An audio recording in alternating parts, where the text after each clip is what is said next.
Digugat balik, Jessica Iskandar kuatkan mental. Kini hanya bisa pasrah dan menunggu keadilan. Jessica Iskandar tanggapi dirinya digugat balik Christopher Stefanus Budianto.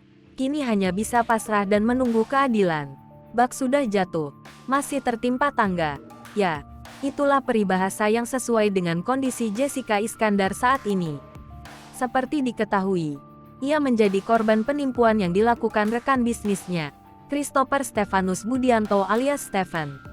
Wanita yang akrab disapa Jedar ini harus menanggung kerugian hampir 10 miliar rupiah. Kini, malahan sang pelaku menggugat balik Jessica secara perdata. Lantas, bagaimana tanggapan Jessica?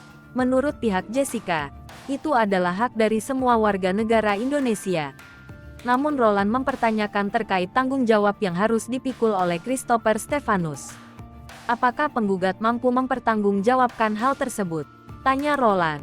Sementara itu, Vincent Verhaak berusaha keras membantu sang istri agar kasus ini segera mendapat titik terang. Saat ini, Jessica hanya bisa pasrah dan menyerahkan masalahnya itu kepada pihak berwajib. Dan saya sebagai korban, semoga ada jalan yang baik. Sementara itu, baru-baru ini beredar kabar jika Jessica ingin menjual rumah pribadinya yang berada di Jakarta. Hal itu lantaran Jessica mulai kehabisan uang.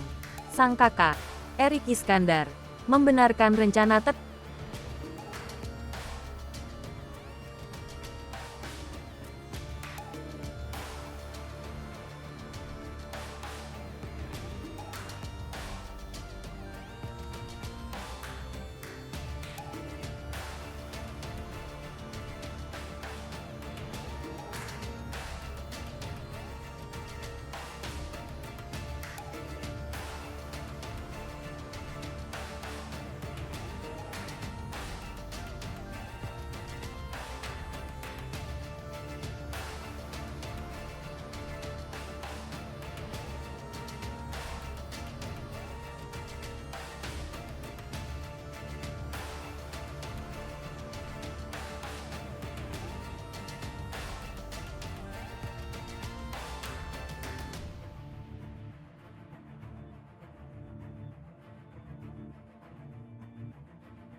Hai pemirsa Sri Popo TV, jangan lupa komen, like, dan subscribe, serta tonton terus berita